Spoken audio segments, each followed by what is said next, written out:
Hello student, स्वागत है आपके अपने यूट्यूब चैनल में। तो चलिए संविधान को हम लोग रिवीजन कर रहे हैं और संविधान को हम लोग आगे बढ़ाते हैं। और सबसे पहले हम लोग संविधान में राष्ट्रपति के दायरे में कौन कौन सा आर्टिकल राष्ट्रपति के दायरे में है और राष्ट्रपति से संबंधित कौन कौन सा आर्टिकल है उसको हम लोग कवर करने वाले हैं और साथ में उपराष्ट्रपति को भी कवर करने वाले थे। चलिए बिना लेट के स्टार्ट करते हैं आज का रिविजन क्लास संविधान। ठीक है, पिछले क्लास में हम लोग देख चुके थे कि संविधान कितने देशों से लिया गया था, कौन कौन प्रारूप समिति के अध्यक्ष थे, देखे थे ना, कहां से क्या क्या हम लोगों को लिया गया था, भाग कितने होते हैं, आर्टिकल कितने हैं, अनुसूची कितना था, ये सब कवर करते हुए आज हम लोग चलेंगे आर्टिकल को। इंपॉर्टेंट आर्टिकल, महत्वपूर्ण आर्टिकल को हम लोग कवर करने वाले हैं। इसमें सबसे पहले राष्ट्रपति की बात करेंगे। राष्ट्रपति हमारे देश के प्रथम नागरिक होते हैं, सभी लोगों को पता है। तो राष्ट्रपति का जो पद होता है ना, वो पद कितने आर्टिकल में आता है? 52 में। तो अब हम लोग जब राष्ट्रपति को कवर करने वाले हैं तो राष्ट्रपति का जो कौन कौन सा आर्टिकल दायरे में है उसको हम लोग पहले सुन लेते हैं, समझ लेते हैं। तो आर्टिकल 52 ये हमारे राष्ट्रपति के दायरे में है। ठीक है, 52, 53, 54, 61, ठीक है। उसके बाद 70, 72, 72 के बाद क्या है? 85, फिर 100, 143 और 1 to 123। ये जो हम लोग हैं वो राष्ट्रपति को हम लोग देखने वाले हैं इस आर्टिकल के अंतर्गत। तो 52 जो आर्टिकल है वो राष्ट्रपति के पद को दर्शाता है। 52 आर्टिकल राष्ट्रपति के पद को दर्शाता है। अब राष्ट्रपति हैं, पद उनको मिल गया। अब आते हैं 53 जो होता है वो राष्ट्रपति के शक्ति को दर्शाता है। किसको? शक्ति को। फिर आते हैं निर्वाचन। तो निर्वाचन जो है वो 54, आर्टिकल 54, और ये सब राष्ट्रपति के बारे में बात हो रहा है। यानी कि पद हो गया उनको 52 में, शक्ति हो गया उनको 53 में और 54 में निर्वाचन। समझ में आया? उसके बाद आता है 61। क्या आता है? 61। अब 61 आता है महाभियोग। महाभियोग किस पे? राष्ट्रपति पे। किस पे? राष्ट्रपति पे। ठीक है। 61 के बाद आता है क्या आपका? 72। अब 72 में क्या है? क्षमादान। क्या है? क्षमादान। 72 में आपका क्या है? क्षमादान। तो 72 में आपका क्षमादान है। उसके बाद आता है आपका क्या?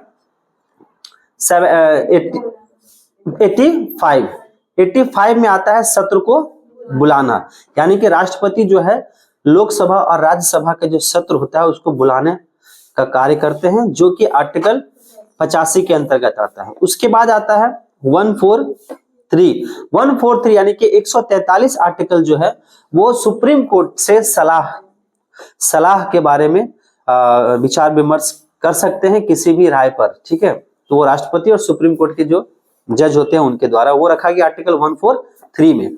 उसके बाद जो आता है वो आता है 123। ये जो आता है ये आता है किसमें?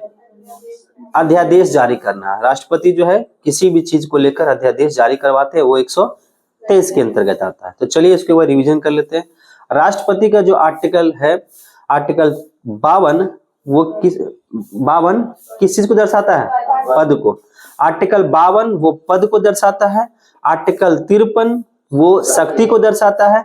आर्टिकल 54 वो निर्वाचन को दर्शाता है। आर्टिकल 61 ये आपको महाभियोग दर्शाता है, महाभियोग राष्ट्रपति पर। 61 के बाद आता है क्या? 72 आता है क्षमादान। उसके बाद आता है आपको 85 आता है सत्र को बुलाना। और उसके बाद आता है 143 सुप्रीम कोर्ट से सलाह, और आता है 121 जो कि आपको 123 जो आपको है अध्यादेश जारी करना। तो ये राष्ट्रपति का आर्टिकल है। उसके बाद इसमें उपराष्ट्रपति का भी जिक्र कर ही लेते हैं। आप जो 61 आर्टिकल 61 और 61 के बाद आप देखते हैं कि आर्टिकल कितना है? 63। तो वो 63 जो है वो आपको क्या दर्शाता है?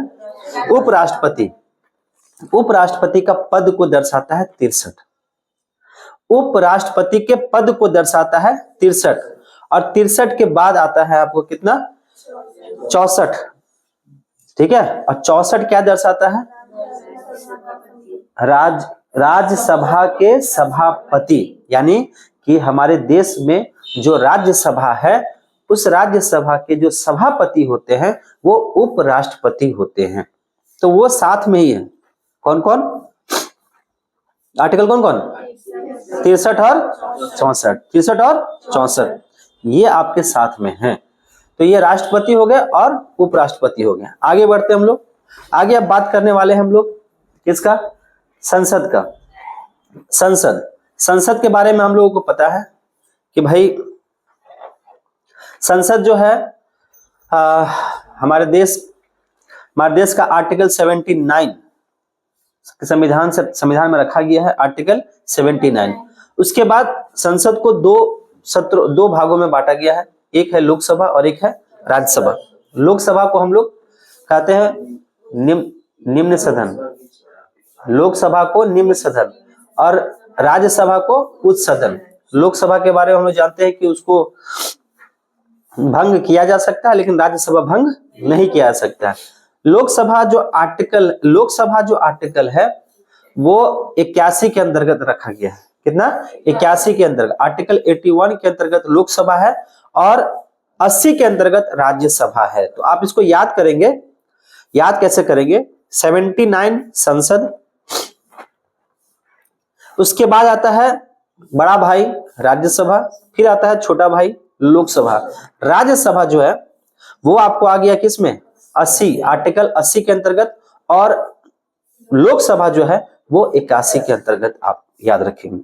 ठीक है, तो इसको याद करने का सबसे अच्छा तरीका आप सिंपल वे में अपना कहानी के रूप में कैसे बना के आप इसको याद कर सकते हैं। ठीक है, अब यहाँ और आगे चलते हैं।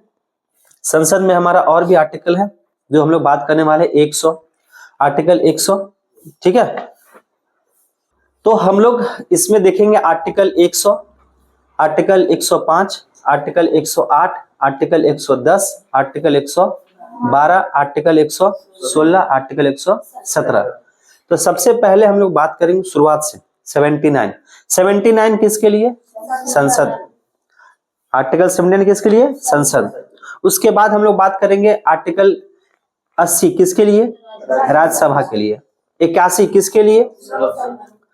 और उसके बाद 100 किसके लिए? 100 जो है अध्यक्ष को निर्णायक मत को प्रदान करना, ये आपका 100 में है।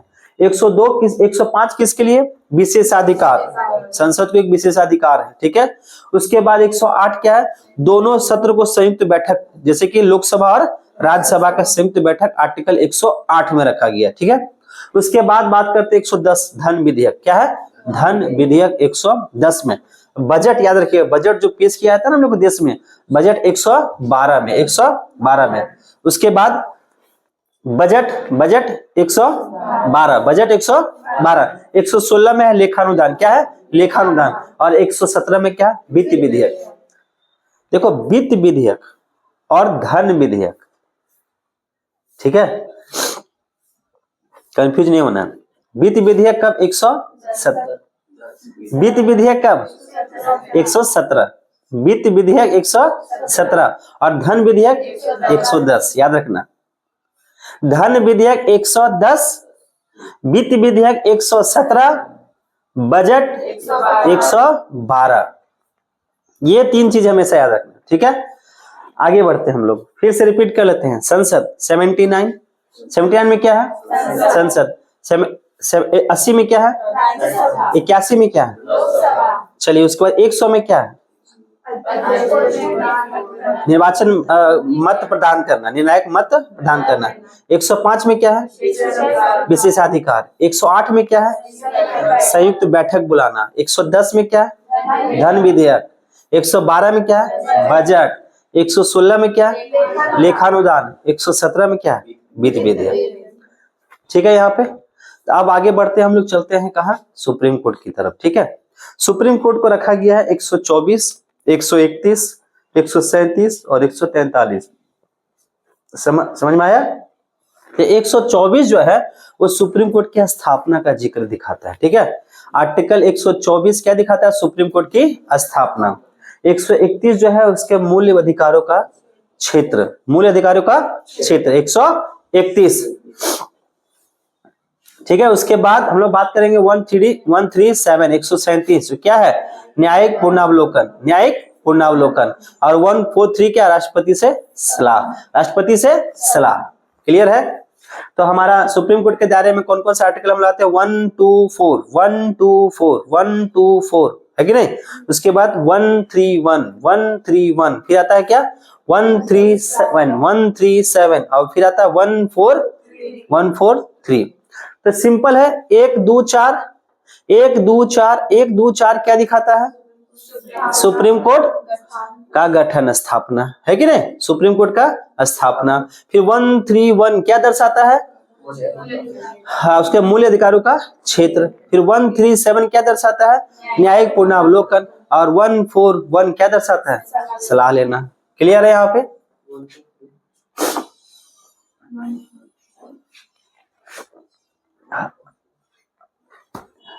क्लियर है।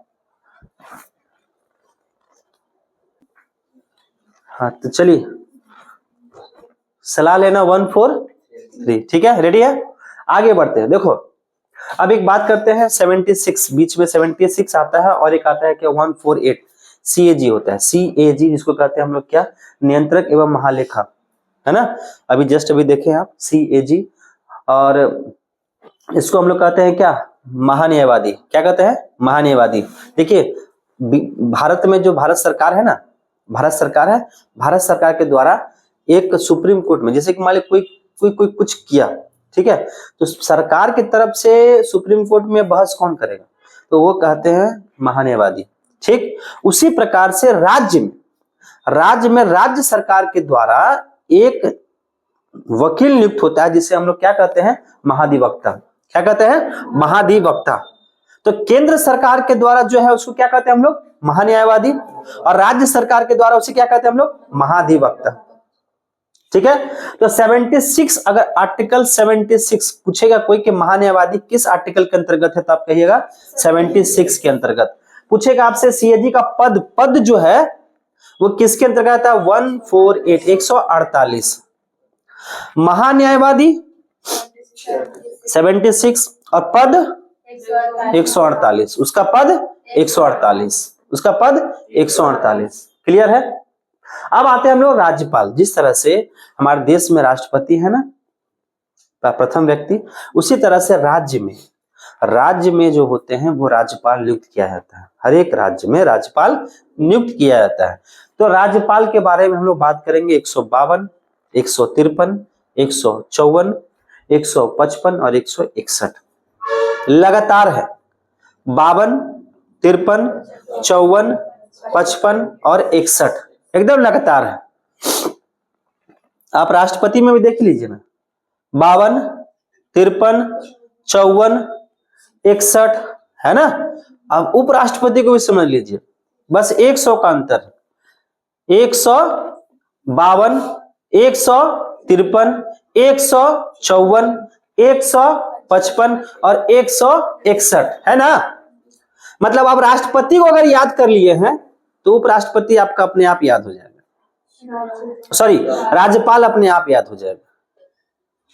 ठीक, हाँ राष्ट्रपति हम लोग का है ना, अरे 52 में है, 53 है, 54 है, 61 है, तो राज्यपाल आ जाइए। 152, 153, 154, 155 और 161, बस आराम से याद हो गया। ठीक है। तो 152 में क्या है, तो राज्यपाल की परिभाषा वो आर्टिकल 152 में।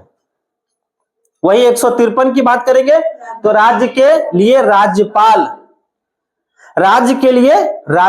153 में, हर एक राज्यों में राज्यपाल की नियुक्ति। समझ रहे बात को। फिर 154 में आ जाइए। जिस तरह से राष्ट्रपति का शक्ति होता है ना, राष्ट्रपति का शक्ति देखो 53 में है, राष्ट्रपति का शक्ति होता है जिस प्रकार से, उसी प्रकार से राज्यपाल का भी पावर है अपना। ठीक है। तो राज्यपाल की शक्ति का उल्लेख है आर्टिकल 154 में, 154 में। आगे बढ़ते हैं, 155 आ जाइए। राज्यपाल का निर्वाचन और निर्वाचन किसके द्वारा होता है? तो राष्ट्रपति के द्वारा। किसके द्वारा होता है? राष्ट्रपति के द्वारा। अब आते हैं 161, तो वो आता है क्षमादान। जिस प्रकार से राष्ट्रपति भी क्षमादान करते हैं, तो राज्यपाल सर का भी अधिकार है कि वो क्षमादान कर सके। ठीक है, नेक्स्ट चलते हैं मंत्री परिषद। ठीक है, तो मंत्री परिषद में हम लोग बात करेंगे मुख्यमंत्री का। तो मुख्यमंत्री हमारे 164 में है, 164 में है, और उनका मंत्री परिषद 163 में है, और 165 में है महाधिवक्ता। महाधिवक्ता क्लियर है? तो ये आज का सीरीज रहा। कल हम लोग इसको कंटिन्यू आगे लेके चलेंगे, इसके आगे का पार्ट कवर करने वाले हैं। ठीक है, समझ रहे? देखिए, ये कहावत सत्य बैठती है कि कामयाबी एक दिन में तो नहीं मिलती है, लेकिन एक दिन जरूर मिलती है। लेकिन कामयाबी उसी को मिलेगा जो बिना थके, बिना हारे, निस्वार्थ भावना से पढ़ाई करे, या किसी भी क्षेत्र में है तो वो काम को करे। बात समझ रहे हैं? आप लोग से थोड़ा हट के हम इस विषय में बात करते हैं। कितने लोग, अगर हम आपसे जिक्र करें, फिल्म इंडस्ट्री की बात करते हैं। फिल्म इंडस्ट्री में आप देखे होंगे कि आप सुने होंगे कि हीरो बन जाता है। उस हीरो बनने के पीछे उसका सेक्रीफाइस आप लोग देखे हैं? कोई देखता है? कोई देखता है? आप लोग का जो हीरो है ना, वो बाहुबली का जो हीरो था, क्या नाम है? प्रभास। कहा जाता है कि प्रभास जब बाहुबली कर रहा था फिल्म, तो वो सारा कुछ छोड़ दिया था, कंसंट्रेशन सिर्फ उसका बाहुबली पे था, सिर्फ और सिर्फ बाहुबली पे था। जिसका नतीजा आता है कि वो वर्ल्ड वाइड फिल्म जो है कितना 100 करोड़ कमा लिया। समझ रहे बात को? तो आपका लक्ष्य एकदम टारगेट बना हुआ है, 4 फरवरी, 4 फरवरी। ना इधर भटकिए ना उधर भटकिए। ठीक है, देखिए कामयाबी आपका कदम चूमेगा। ठीक है, चलिए चलते हैं, कल मिलते हैं। Take care, bye bye.